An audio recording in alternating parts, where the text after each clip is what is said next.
Voilà, bonjour à tous, frères et sœurs, content de me retrouver avec vous. Quelle joie de pouvoir chanter, n'est-ce pas, ces versets-là, le dernier chant qu'on a chanté.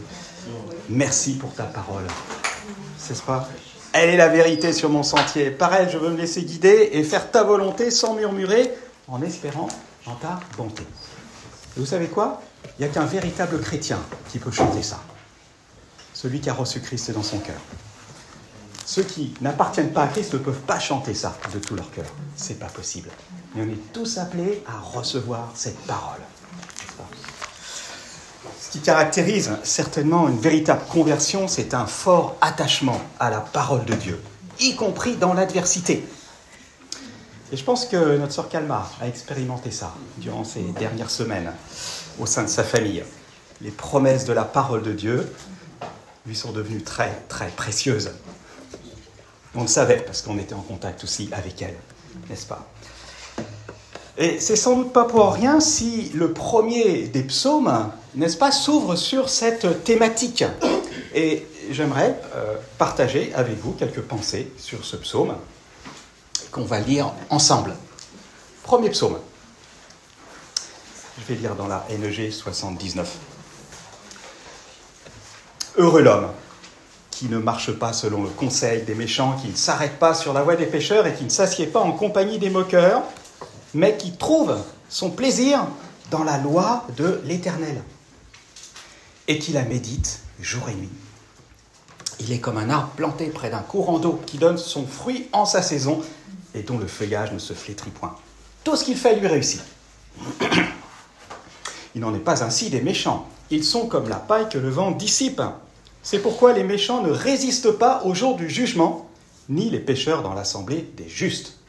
Car l'Éternel connaît la voie des justes, et la voie des pécheurs mène à la ruine. Jusqu'ici, la parole de Dieu. 3 petites remarques d'introduction. Le psaume s'ouvre, en français comme en hébreu, par ce mot important, heureux, heureux, qui signifie littéralement béni, fortuné, prospère, enviable. Et aujourd'hui, tout le monde est d'accord que pour être heureux, n'est-ce pas? Mais on n'est pas tous d'accord sur la manière d'y arriver. Pour la plupart de nos contemporains, est heureux celui qui fait ce qu'il veut, quand il veut, avec qui il veut. En clair, celui qui est heureux, c'est celui qui est libéré de toute contrainte, quelle qu'elle soit. Mais pour le psalmiste, vous voyez qu'il en est autrement, heureux celui qui renonce à lui. Et les 3 négations du verset 1 sont là pour l'attester. Deuxième remarque. C'est un psaume qui est très court. 6 versets seulement. C'est un condensé, on pourrait dire, d'un message tout simple, mais vital, qui pourrait se résumer par le titre que je pourrais donner à ce psaume, « Trouver notre plaisir dans la parole de Dieu afin de prospérer ». Trouver notre plaisir dans la parole de Dieu afin de prospérer. Troisième remarque, c'est le premier des psaumes. Des 150 psaumes, qui placent une toile de fond pour tous les autres qui vont suivre. Et cette toile de fond, c'est que la parole de Dieu est appelée à donner du sens et de la stabilité aux croyants dans tout ce qu'il va connaître sur cette terre. Joie, épreuve, détresse et consolation trouveront leur écho au travers de tout ce qui a été écrit d'avance pour qu'ils possèdent l'espérance dans un monde où le péché est présent et, disons-le, qui l'enveloppe si facilement. J'aimerais parcourir avec vous 3 points. Le premier, c'est les choix de l'homme heureux. Le deuxième, c'est la stabilité de l'homme heureux. Et le troisième, ça sera le cœur de l'homme heureux. Alors, on commence par les choix de l'homme heureux. Vous voyez que cet homme qui est décrit là fait en fait un double choix. Et le premier commence par une série de renoncements.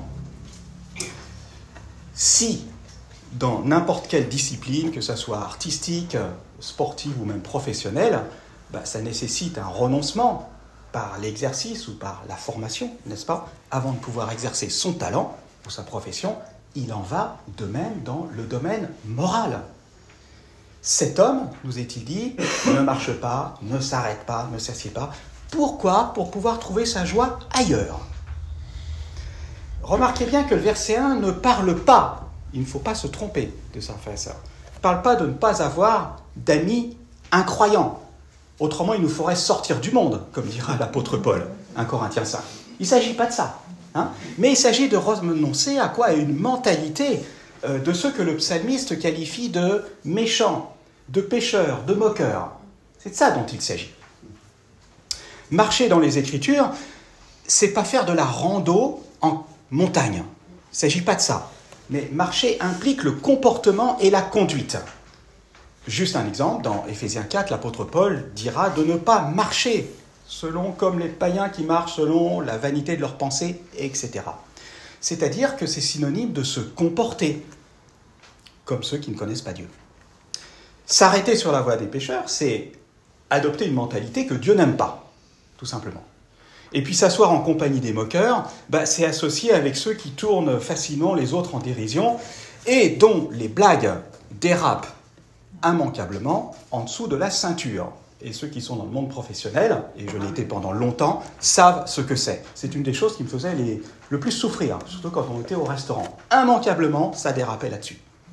Quand on est un véritable enfant de Dieu, on est très mal à l'aise avec ça, parce que l'Esprit de Dieu est attristé, tout simplement en nous.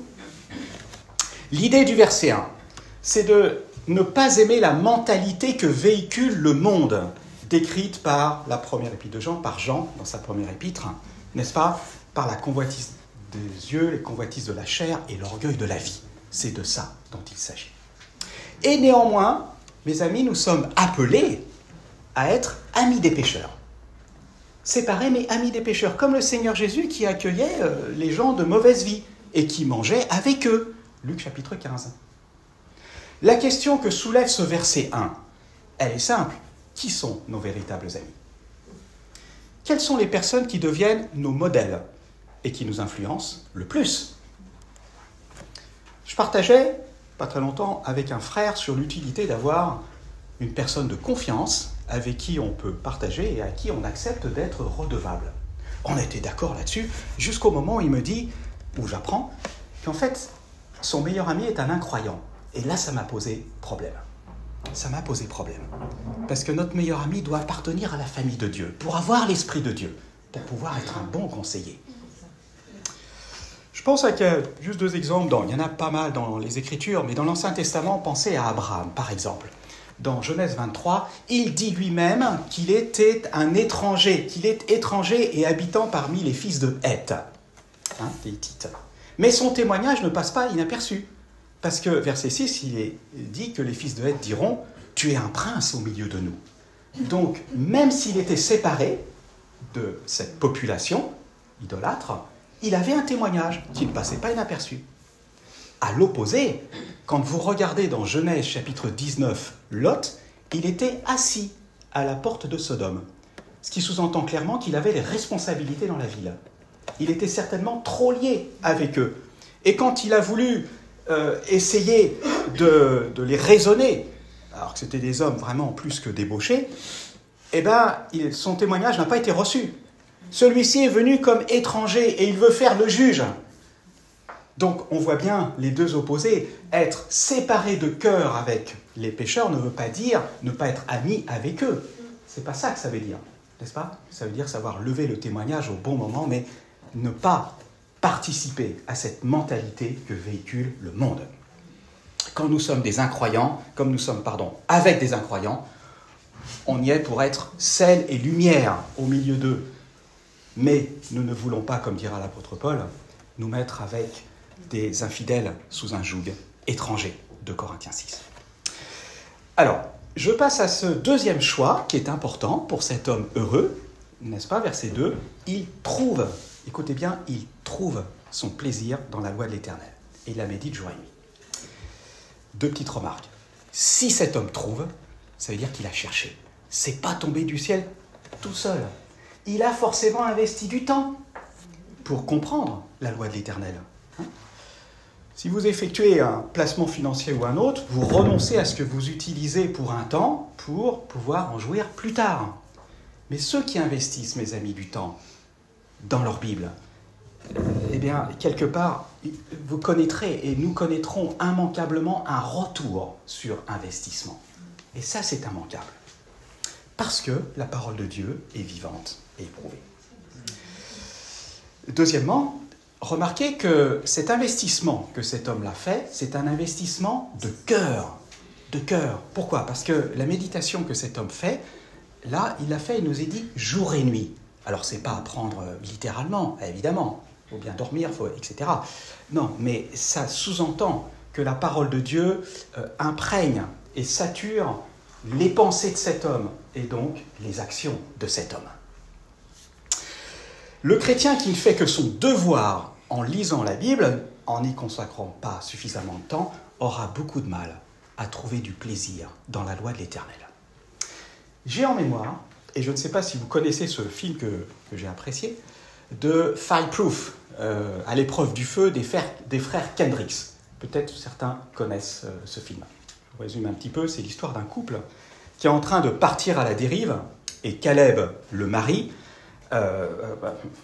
par son comportement, je dirais, égoïste, provoque une crise dans son foyer, au point que Catherine, sa femme, veut divorcer.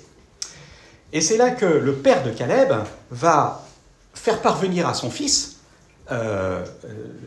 donc à Caleb, un petit ouvrage où il est question, pendant 40 jours, de faire une action concrète pour sa femme, pour gagner son cœur. 40 jours. C'est un challenge, c'est un défi qu'il lui propose.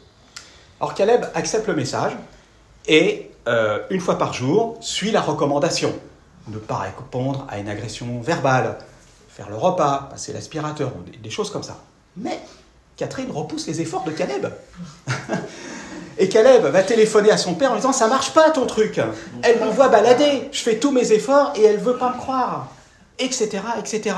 J'en ai assez, j'arrête. » Et le père de Caleb dit « Non, mon fils, attention, tu t'es engagé non pas pour une semaine, tu t'es engagé pour 40 jours. Il va falloir persévérer jusqu'au bout. » Et Caleb comprend le message et commence à s'impliquer. Mais cette fois-ci, il s'implique de cœur. Et ça va demander du temps.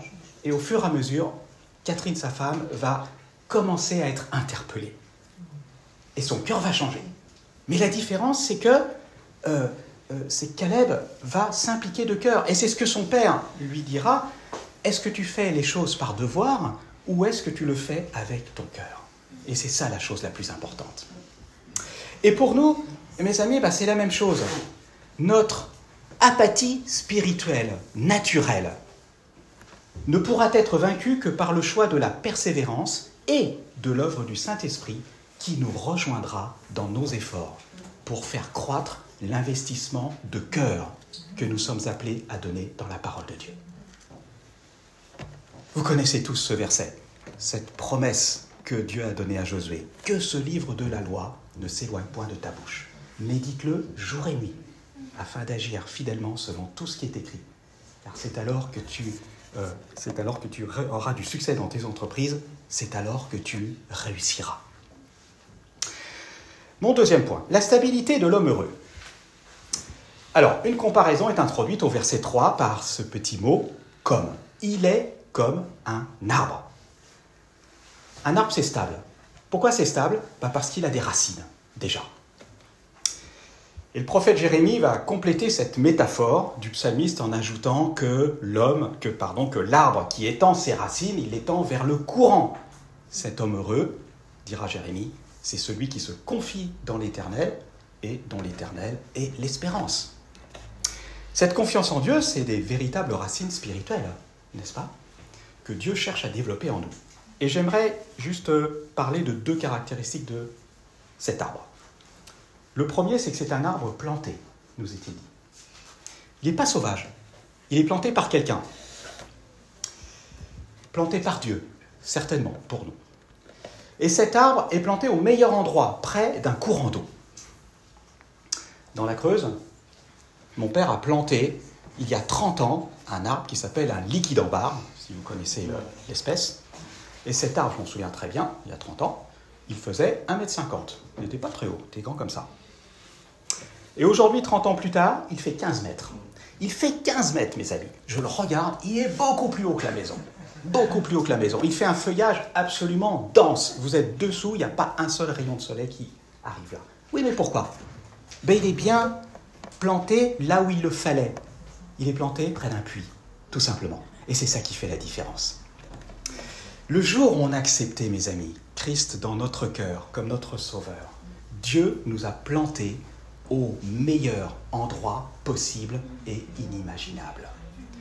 Dans les parvis de notre Dieu, dira David dans le psaume 92, et en Jésus-Christ, dira Paul dans 1 Corinthiens chapitre 1, verset 30. En Christ, quelle chose incroyable.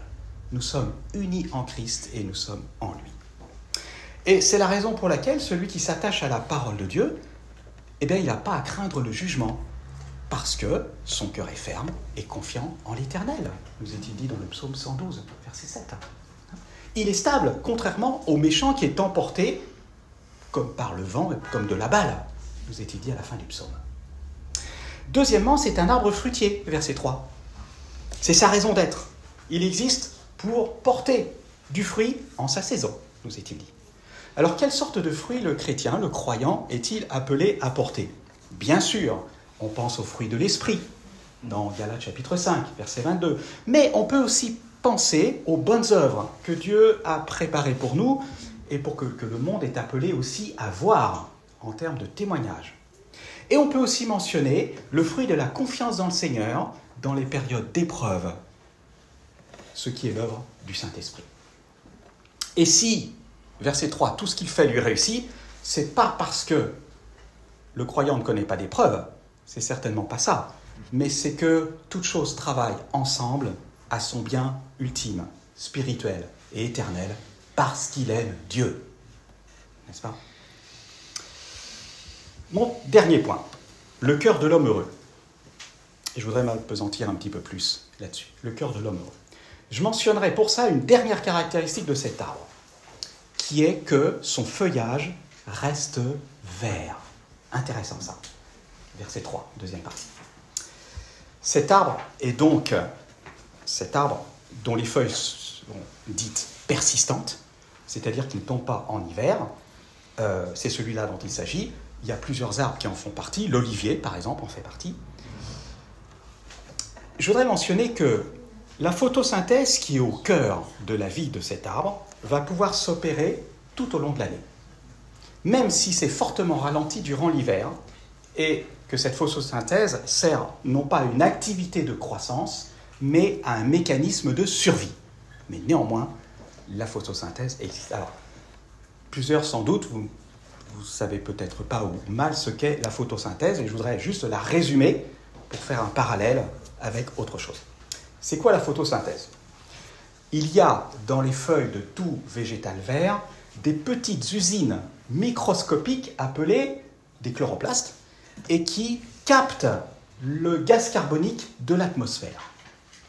Et ces chloroplastes vont aussi pouvoir utiliser l'énergie solaire pour transformer ce qu'on appelle la sève brute, c'est-à-dire l'eau et les sels minéraux qui sont pompés par les racines, et la transformer en sève dite élaborée, c'est-à-dire quelque chose que la plante va pouvoir utiliser pour sa croissance de ses tissus et du fruit. C'est donc, elle fabrique des sucres, quelque part. Et mes amis, ça c'est une belle image de ce qu'est la méditation de la parole. Parce que la méditation est la conjonction d'un mouvement humain, je lis la parole, n'est-ce pas, je pompe quelque chose dans les Écritures, avec une action divine. Le Saint-Esprit va devoir agir aussi. Je cite une définition que je trouve intéressante de Dominique Angers. Méditer, dit-il, c'est prendre le temps, avec l'aide du Saint-Esprit, de réfléchir à ce que la parole de Dieu affirme sur la personne, les œuvres de Dieu et sur nous-mêmes, et à ce que ça implique dans les multiples sphères de notre vie. Lorsque on lit, mes amis, les Écritures, on lit quelque part un texte brut, fait de mots, de phrases, mais quand nous le méditons, c'est là que le Saint-Esprit opère en nous la transformation de ce texte brut en application concrète dans nos vies. Et c'est ça qui nous fait croître spirituellement et porter du fruit. Maintenant, il faut reconnaître, mes amis, que la méditation biblique possède une dimension contre-culturelle évidente. Pourquoi je dis ça? Parce que notre capacité de nous appesantir et réfléchir, elle est sérieusement handicapée par les habitudes de communication que nous avons par une technologie qui favorise la rapidité et l'efficacité. Dieu se plaît, mes amis, à nous parler lentement, en son temps, à partir d'une révélation ancienne, déjà imprimée sur nos Bibles, et que nous méditons pour la xème fois. Dieu se plaît à agir de cette manière. Et je vous propose d'établir soit un parallèle, soit un contraste entre la photosynthèse et la méditation. Et ça va toucher 5 points pratiques. Le premier, la volonté. Le processus de photosynthèse chez l'arbre est un phénomène naturel. Mais pour le chrétien, le processus de l'activité de la méditation doit être choisi volontairement. Ce n'est pas naturel. Parce que on n'est pas des arbres, tout simplement. On a été créé à l'image de Dieu, n'est-ce pas? Il y a un effort de volonté à faire pour surmonter les différents obstacles à la lecture, à la réflexion, et placer nos cœurs devant Dieu. Et si je manque de volonté, mes amis, je peux aussi la demander à Dieu. Mets en moi le vouloir et le faire, selon ton bon plaisir. Philippiens chapitre 2. Deuxièmement, le temps. Le processus de pompage de la sève brute par capillarité et celui de la photosynthèse par les feuilles, ça prend du temps et la croissance de l'arbre ne se voit pas à l'œil nu. Et de la même façon, il nous faut du temps pour que les vérités bibliques auxquelles nous exposons notre âme puissent remonter à nos cœurs comme par capillarité et qu'elles puissent être appliquées à nos vies. Ça demande du temps. Et je dirais qu'une lecture de quelques minutes ne sera pas suffisante pour que notre être intérieur soit changé. Et j'aimerais dire que les ennemis de la méditation seront la superficialité, le papillonnage ou la précipitation.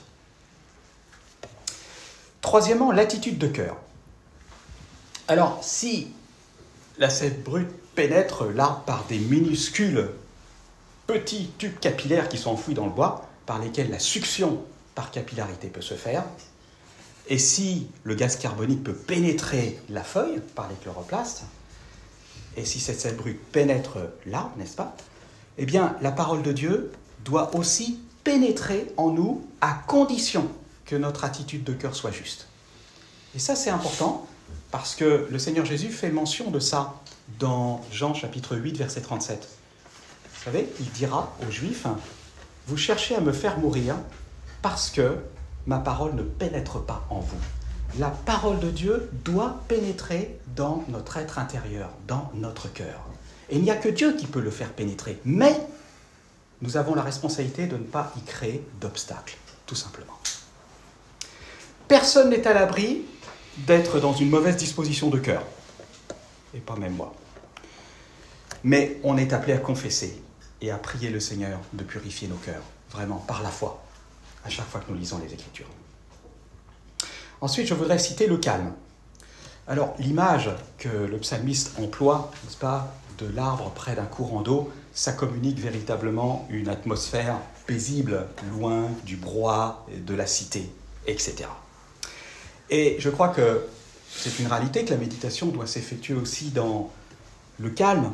Il faut trouver un endroit et un moment dans la journée où il n'y a pas de distraction, ni d'interruption, pour que nos pensées aient le temps de se poser et de réfléchir à ce que nous lisons.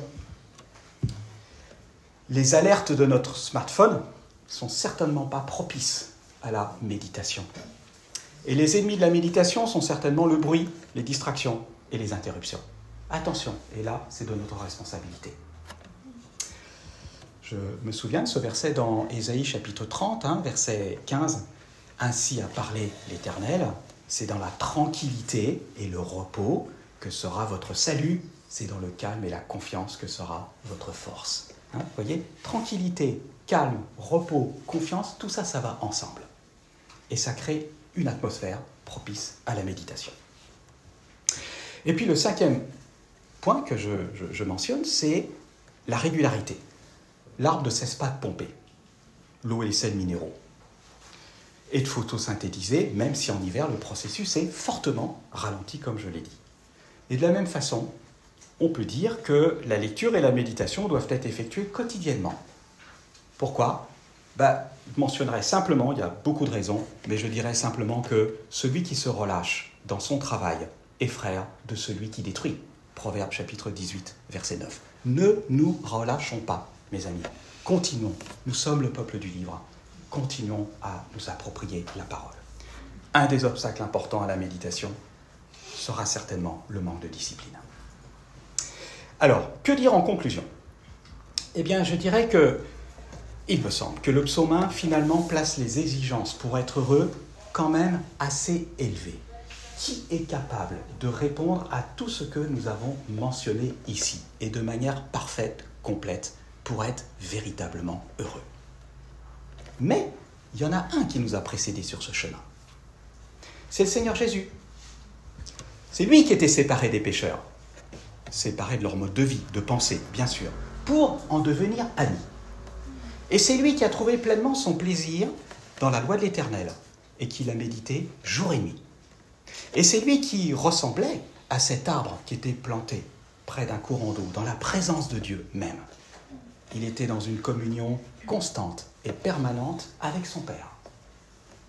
Tout ce qu'il faisait lui réussissait, parce que son Père l'exauçait toujours, nous est-il dit. Et pourtant, c'est lui qui a été aussi traité comme un méchant. Il n'a pas résisté au jour du jugement. Il était emporté, comme de la balle, par le vent de la colère de Dieu. Il a été traité comme un pécheur.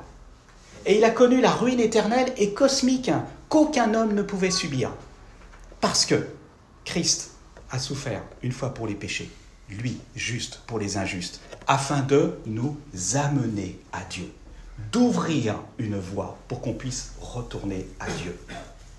1 Pierre 3, 18. Et c'est lui qui a vécu cette vie parfaite que nous aurions dû vivre et qui a subi cette mort que nous ne pouvions pas endurer. Et en faisant cela, il a enfanté une postérité pardonnée, rendue juste, sanctifiée, ayant la possibilité de vivre avec les ressources de Dieu par son Saint-Esprit. Ça, c'est l'œuvre de Dieu, mes amis. Ce n'est pas la nôtre. Et bien sûr, si quelqu'un parmi nous n'avait pas accepté Christ et ne connaissait pas les ressources dont je parle, il peut toujours demander et qu'on en parle à la fin de la rencontre. Qu'est-ce que ça signifie ? C'est important. Ne restez pas dans le doute pour savoir si vous êtes un enfant de Dieu ou pas. Mais pour ceux qui appartiennent à Christ et qui sont déjà croyants, il nous faut avoir confiance que cette semence qui habite en nous par le Saint-Esprit croît, du verbe croître, sans que nous sachions comment. Marc 4, à condition que nous n'y fassions pas obstacle. Alors oui, à cause de Christ, il est possible d'être heureux et de trouver notre plaisir dans la parole de Dieu afin de prospérer, parce que c'est lui qui a surmonté tous les obstacles auxquels nous sommes confrontés. Et il nous est dit que sa divine puissance nous a donné tout ce qui contribue à la vie, à la piété, etc. dans 2 Pierre 1. Pourquoi ? Pour qu'on puisse trouver notre plaisir dans la parole de Dieu. Pour que notre vie ait du sens et de la saveur et porter du fruit à la gloire de Dieu et nous rendre vraiment heureux. Prions. Seigneur, on te remercie pour ta précieuse parole que tu nous as donnée. Et c'est par elle que ton Saint-Esprit est à l'œuvre pour nous transformer. On te remercie pour ta fidélité, pour ton amour et pour Christ qui nous a ouvert la voie pour que toutes ces choses soient rendues possibles. Gloire et honneur te soient rendus. C'est au nom de Jésus que nous prions. Amen. Amen.